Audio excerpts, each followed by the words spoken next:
গতকালই কলকাতা হাইকোর্ট নিয়োগ দুর্নীতি মামলায় ঐতিহাসিক রায় দিয়েছে। 2016-র যে নিয়োগ তার গোটা প্যানেল বাতিল করা হয়েছে। চাকরি গিয়েছে 25,753 জনের। যদিও আশার আলো দেখিয়েছে আদালত, কারণ ফের ওএমআর শিট পুনর্মূল্যায়ন হবে এবং যোগ্য চাকরির প্রার্থীরা তাদের কিন্তু চাকরি পাওয়ার সুযোগ থাকছে। কিন্তু যারা অযোগ্য, একেবারে সুদসহ বেতন যেমন ফেরত দিতে হবে, তার পাশাপাশি অতিরিক্ত শূন্য পদ কারা তৈরি করেছিল, কি উদ্দেশ্যে তৈরি করেছিল, এবং সেখানে একেবারে রাজ্য মন্ত্রিসভার দিকে সরাসরি অভিযোগের আঙুল তুলে দিয়েছে কলকাতা হাইকোর্ট। সিবিআই গোটা তদন্ত কাজ চালিয়ে নিয়ে যাবে। আলোচনা করব যারা রয়েছেন, প্রথমেই পরিচয় করে দেবো তাদের সঙ্গে। দেবনারায়ণ সরকার রয়েছেন শতরূপা, গৌতম রায় রয়েছেন, সুমন রায় চৌধুরী এবং আইনজীবী শীর্ষেন্দু সিনহা রায়। সবাইকে স্বাগত জানাই আলোচনায়। শুরুতেই আপনাদের দেখাবো লোকসভা ভোটের মধ্যে নিয়োগ দুর্নীতিতে বড় সড় ধাক্কা খেল রাজ্য সরকার।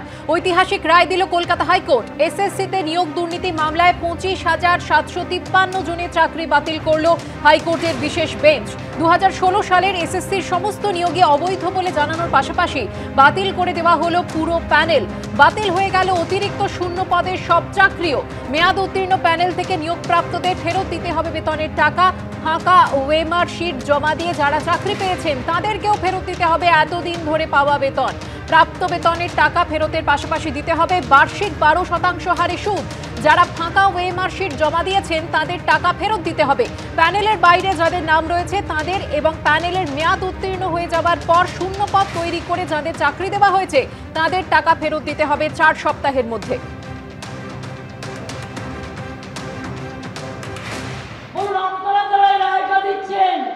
এই রায়টা সারা জীবন আপনারা যারা চাকরি করেছেন তাদের টাকা যদি ফেরত দিতে বলা হয়, পারবেন দিতে? সবটাই তো সরকারি টাকায় চলে। হাইকোর্টের রায়ের পরই মুখ্যমন্ত্রীর পদত্যাগ দাবি করেছেন তমলুকের বিজেপি প্রার্থী অভিজিৎ গঙ্গোপাধ্যায়। মুখ্যমন্ত্রীকে বলবো পদত্যাগ করে পালান, হিমালয়ে চলে যান। অনেক হয়েছে, অনেক চুরিচামারি করেছেন। চোর, নির্লজ্জ, মিথ্যাচারী একজন মুখ্যমন্ত্রী।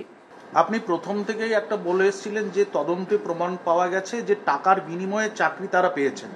তাদের উদ্দেশ্যে আজকে দাঁড়িয়ে আপনি কিছু বলবেন, কোনো বার্তা দেবেন? তাদেরকে বলবো জোচ্চোর, তোমাদের ফাঁসিতে ছড়ানো উচিত। আমি দেবনারায়ণবাবুকে দিয়ে আলোচনা শুরু করবো। দেবনারায়ণবাবু, আমরা বরাবরই শুনি যে রাজ্য সরকার বলে আইনের পথে চলুক, বিচার ব্যবস্থাকে তারা সম্মান করেন। সেখানে যখন বিচার ব্যবস্থা একেবারে সরাসরি আঙুল দিয়ে দেখিয়ে দিচ্ছে দুর্নীতি একেবারে রন্ধ্রে রন্ধ্রে পৌঁছে গিয়েছে, একেবারে শিক্ষা ব্যবস্থায় কার্যত ঘুণ ধরে গিয়েছে, সেখানে সরাসরি বিচার ব্যবস্থাকে আক্রমণ। বিচারপতিরা তাদের উদ্দেশ্য করে মুখ্যমন্ত্রী বলছেন যে সরকারি সুবিধা তারা নেন এবং সরকারি টাকা এতদিন ধরে যা রোজগার করেছেন ফেরত দিতে বললে পারবেন। চ্যালেঞ্জ করছেন পাল্টা।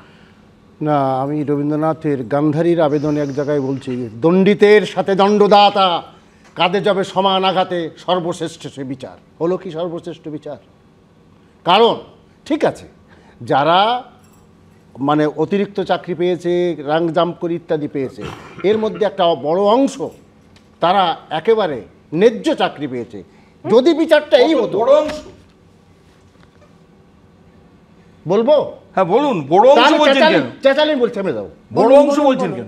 নিশ্চয়ই আমার প্রশ্ন, যাই একটা লোকও পেলেও প্রশ্ন হচ্ছে কি, 100টা লোক অপরাধী ছাড়া পেতে পারে, কিন্তু একটা নিরাপরাধ যেন ছাড়া না পায়। আমার প্রশ্ন একেদের রেখে, আমার প্রশ্ন যেগুলো অতিরিক্ত চাকরি পেয়েছে এগুলো ছেড়ে দিন, রেখে যদি এই সিটটা তৈরি করা হতো, এদেরকে চাকরি থেকে বাদ দেওয়া, সমস্ত বৈধদেরও চাকরি থেকে বাদ দেওয়া হলো। হ্যাঁ, এবং প্যানেলটা বাতিল করা হলো আমার কথা, স্বচ্ছতার জন্য প্যানেলটা বাতিল করা হলো। বলতে দেব না? হ্যাঁ, আমি তো জানতে চাইছি। আরে বলুন, আমি জানতে চাইছি।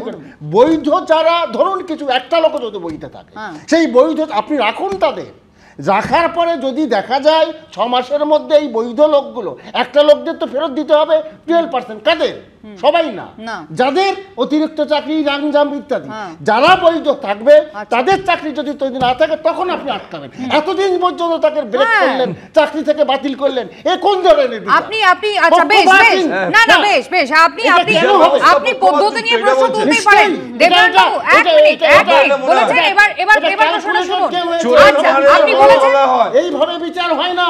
আচ্ছা, আপনি বলেছেন এবার প্রশ্নটা বিচার করতে পারে। প্রশ্নটা করব বলেছিল এটাই নিয়ম। বিচারপতিরা সত্যি কিন্তু ক্যালকুলেটর গেম খেলেছেন। দুর্ভাগ্য, দুর্ভাগ্য, দুর্ভাগ্য। হ্যাঁ, নিঃসন্দেহে দুর্ভাগ্য। বাঙালি হিসাবে, আমাদের বঙ্গবাসী হিসাবে নিঃসন্দেহে আমাদের দুর্ভাগ্য, এই প্রজন্মটার অত্যন্ত দুর্ভাগ্য, এটা তো মানতেই হবে গতকালের এই যে রায় এসেছে তারপরে। কিন্তু আমার প্রশ্নটা হচ্ছে, আপনি যে যোগ্যদের রেখে অযোগ্যদের বাদ দিয়ে এই যে কথাটা বললেন, কোথাও পাশাপাশি এই প্রসঙ্গটা তুললেন না তো যে এসএসসি যে হার্ড কপিগুলো, ওএমআর শিটের হার্ড কপিগুলো, সেটা একটা স্পেসিফিক টেনিওর পর্যন্ত সংরক্ষণ করে রাখার কথা, সেগুলো কোথায় গেল? এসএসসি সেগুলোকে দায়িত্ব নিয়ে নষ্ট করলো কেন? বন্ধ দরজার ভিতরে টেন্ডার কিভাবে দেওয়া হলো নাইসাকে? কিভাবে নাইসাকে এত বড় একটা দায়িত্ব দেওয়া হলো? 17টা পদ্ধতি অবলম্বন করে দুর্নীতি হয়েছে, একবারও সমালোচনা করলেন না। আচ্ছা, তোমাকে একটা কথা বলি, না না আমার কথা বলি, আগে কি হতো 3 মাসের মধ্যে নষ্ট করে, আমরা শুনেছি 6 মাসের মধ্যে, তাহলে আজকে 7 বছর পরে 8 বছর পরে নষ্ট করে এটা অতিরিক্ত। সুতরাং এই জিনিসটা বাদ দেওয়া হয়েছে।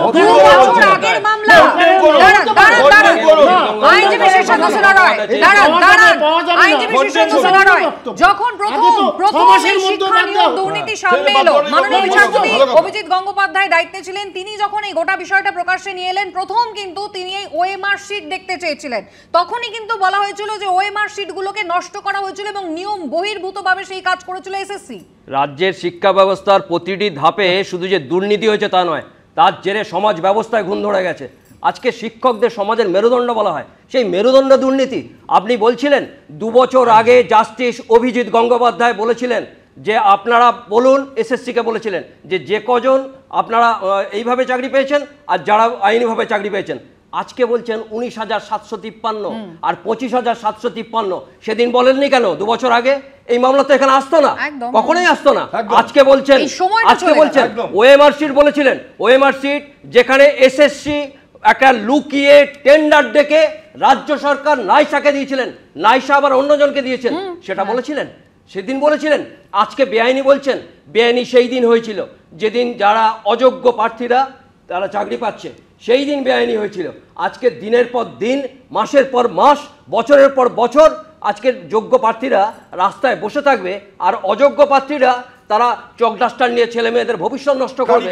এটা হতে পারে না, সেই জিনিস হতে পারে না। আজকে মহামান্য হাইকোর্ট যে ঐতিহাসিক রায় দিয়েছেন, তার 249 নম্বর পাতায় 17টা পন্থায় চাকরি। একেবারে আমরা দর্শকদের সেই 17টি পন্থা দেখাবো, দুর্নীতির 17 কলা, তাও দেখাবো। মমতা বন্দ্যোপাধ্যায় গতকালই আদালতের এই রায় বেরোনোর পর বিচার ব্যবস্থাকে সরাসরি আক্রমণ করেছিলেন, আর মমতা বন্দ্যোপাধ্যায় সেই মন্তব্যের কড়া প্রতিক্রিয়া এসেছে অবসরপ্রাপ্ত বিচারপতিদের তরফে। দেখুন, একটা বিচারালয়, একটা বিচার সরকারের পক্ষেও যেতে পারে, বিপক্ষেও যেতে পারে, কিন্তু তাকে রাজনৈতিক পক্ষপাতদুষ্ট বলা অত্যন্ত আইনের শাসনের প্রতি তার যে কোনো আস্থা নেই, এটাই প্রমাণ পায়। বিচারপতিদের এই ধরনের হুমকি দেয়া তার পক্ষে মানায় না। যে সরকারি পয়সায় চলেন, ওনারা বোঝা উচিত কনসলিডেটেড ফান্ড অফ ইন্ডিয়ার থেকে বিচারপতিদের মাইনে হয়, সেটা ঠিক সরকারি পয়সায় বলা চলে না। সরকারের ঊর্ধ্বে থেকে কাজ করাটাই হচ্ছে বিচারপতিদের কর্তব্য। It's a clear and simple contempt, এবং তার জন্য হাইকোর্ট কন্টেম্পট করবে কি না করবে সেটা বড় কথা না, কিন্তু ইট অ্যামাউন্টস টু কন্টেম্পট। কিন্তু কন্টেম্পটের চেয়েও বড় কথা,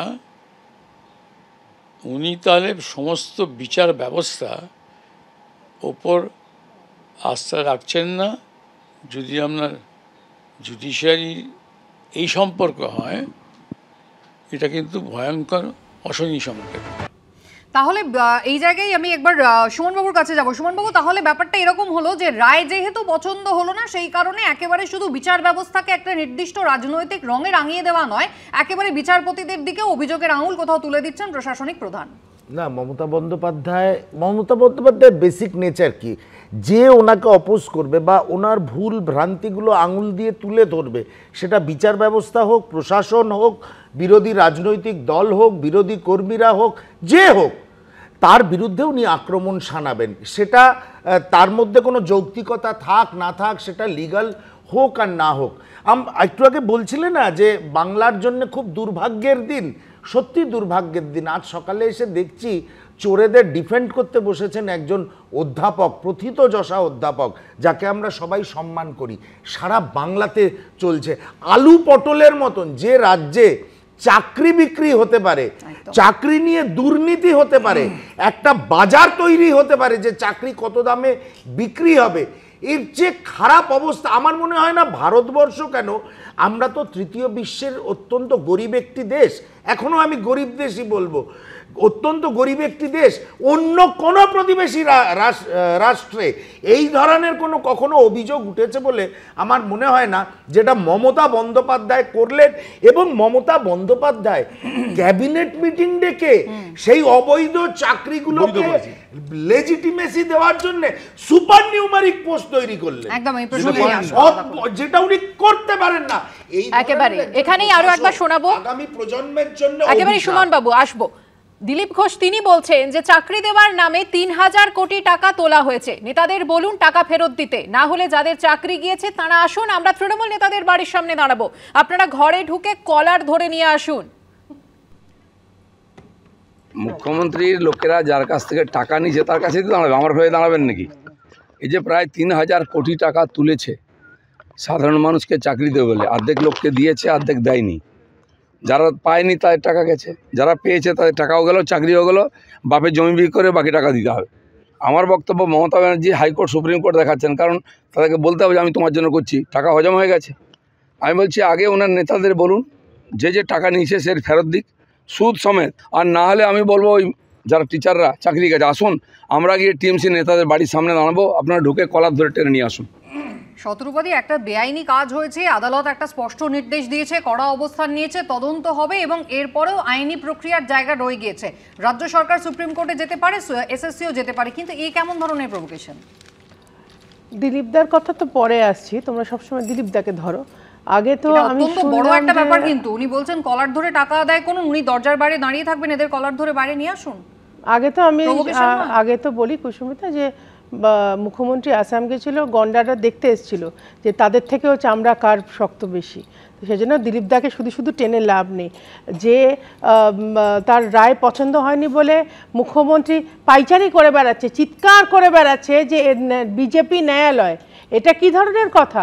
তখন তো তোমাদের মনে হয়নি যে তাকে ধরে জিজ্ঞেস করা উচিত যে একটা পাবলিক প্রোগ্রামে এই ধরনের প্ররোচনা করছে? হ্যাঁ, তো দিলীপদা তো অনেক অনেক অনেক কম কথা বলেছে, কন্টিনিউয়াস বলে যাচ্ছে যে বিজেপি ন্যায়ালয় অস্থিরতা তৈরি হয়, সেটা সামলাবে কে? কার্যকর্তা, তাকে তো আগে ধরে কন্টেম্পট অফ কোর্ট করে পাঠানো, আমরা লিখেছি ইলেকশন কমিশন অফ ইন্ডিয়াকে।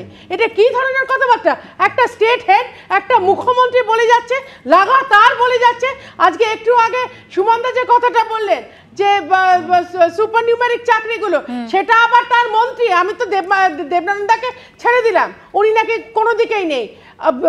ব্রাত্য বোস যে আপাতত এডুকেশন মিনিস্টার, এখন অব্দি জেলের বাইরে আছে, সে আবার এটাকে ডিফেন্ড করছে। আর দিলীপদা যেটা বলেছে, তুমি যেটা উত্তর চাইছো, খুব একটা ভুল বলেনি, তার কারণ এটা অ্যাকচুয়াল সেন্টিমেন্ট মানুষের। যে টাকাটা কোর্ট বলছে ফেরত দিতে, তাদের তো ইভেন্চুয়ালি ওই নেতাদের নামগুলো বলে যে আমি অমুক নেতাকে দিয়েছি, সেই নেতা যেন ফেরত দেয়। আর এটা দিলীপদার জন্য সত্যি অপেক্ষা করতে হবে না, এখন যা সেন্টিমেন্ট হয়ে আছে লোকের, এটা তো দীপশিখাও বলেছে, সিপিএম এর দীপশিখাও বলেছে, কলার ধরে টেনে আনা উচিত, আমিও বলছি। একেবারে আরো একবার আসবো শতরূপাদি, আপনি মুখ্যমন্ত্রীর কথা বলছিলেন, মুখ্যমন্ত্রী গতকাল ঠিক কি বলেছিলেন নিয়োগ দুর্নীতি নিয়ে হাইকোর্টের রায়ের পরে সরাসরি বিচার ব্যবস্থাকে আক্রমণ করে শোনাবো, তারপর একটা বিরতি নেব, বিরতির পর ফিরে এসে আলোচনা করব, সঙ্গে থাকবেন। রায়টা একতরফা রায় হয়েছে বিজেপির কথায়, যেহেতু ইলেকশন চলছে। আজকে 8 বছর বাদে আপনাদের মনে হলো ইলেকশনের সময় 26,000 ছেলে মেয়ের চাকরি খেয়নি। একটা বিজেপির বিচারালয়, বিজেপি যেটাকে বসে বিচার করে, রাজনৈতিক বিচার, এবং সেখানে বসে বসে অন্য লোকে পিল করলে দেবে তাকে কি? এই অর্ডারটা বেআইনি অর্ডার, আজ নয়, দীর্ঘদিন ধরে চলছে। এটা বিচারপতিদের দোষ নয়, এটা কেন্দ্রীয় সরকারের দোষ। তারা বিজেপির লোক দেখে দেখে এখানে বসিয়েছেন, যাতে তারা বিজেপি পার্টি অফিস থেকে যা বলে দেয় সেই জবটা তারা করে দেয়। আমি গৌতম বাবুর কাছে যাবো। গৌতম বাবু, আপনার নিশ্চয়ই মনে থাকবে এই তদন্ত, এই মামলা, আইনি প্রক্রিয়া যখন শুরু হয়েছিল একেবারে শুরুতেই কিন্তু প্রাক্তন বিচারপতি অভিজিৎ গঙ্গোপাধ্যায় তিনি বলেছিলেন এসএসসি কে যোগ্য এবং অযোগ্যদের প্রার্থী তালিকা সম্ভব বলে দিতে। এসএসসি কিন্তু সেটা দিতে পারেনি। আজকে এই রায় যখন বেরোলো তখন এসএসসির পক্ষ থেকে বলা হচ্ছে এবং রাজ্য সরকারও বলছে 5,000-এর কাছাকাছি কিছু বেনিয়ম থাকতে পারে, কিন্তু বাকি 19,000 তারা নাকি যোগ্য প্রার্থী। তাহলে এই হিসেবটা তো তাদের কাছে পরিষ্কার ছিল, এতদিন পর্যন্ত তারা চেপে রেখেছিল কেন? না, তার কারণ হচ্ছে সব কিছুই গোপন, এই সরকারের সব কিছুই গোপন। আমার এইটা বলা উচিত এখানে যে তৃণমূলের স্পোক্সম্যান বা গভর্নমেন্টের এই কাজকে সমর্থন করে যিনি বলছেন যে অন্যায় যে করে, অন্যায় যে সহে, তার প্রতি রবীন্দ্রনাথ কি বলেছেন সেটা যেন তিনি মাথায় রাখেন। আমাদের রাজ্যের এই ধরনের দুর্নীতি আমরা অন্তত কোনোদিন শুনিনি, দেখিনি। এটা লজ্জা শুধু না, এটা গোটা দেশের লজ্জা। একটা সরকার স্পন্সর করছে দুর্নীতিকে। আমি এখানে বারবার বলেছি যে এই সরকার স্পন্সর করছে, অ্যাবসলিউটলি সমাজবিরোধী স্পন্সর করে, এই সরকার দুর্নীতিকে স্পন্সর করে। ক্যাবিনেট মিটিংয়ে সিদ্ধান্ত হন, মুখ্যমন্ত্রী সিদ্ধান্ত করে পথ তৈরি করেন যেগুলো বিচার ব্যবস্থা মান্যতা দেয় না। আর এরপরেও এই ব্যবস্থার বিরুদ্ধে, এই রায়ের বিরুদ্ধে, এই কথার বিরুদ্ধে সুপ্রিম কোর্টে যাওয়ার হুমকি দেন। এর আগে সুপ্রিম কোর্টে যাওয়া হয়েছে, সুপ্রিম কোর্ট থেকে ডিভিশন বেঞ্চে এসেছে, আবার এই ঘটনার পর তিনি হুমকি দিচ্ছেন যে সুপ্রিম কোর্টে যাবেন তিনি। একেবারে গতকাল জনসভা থেকে প্রকাশ্যে তিনি তাই বলেছেন।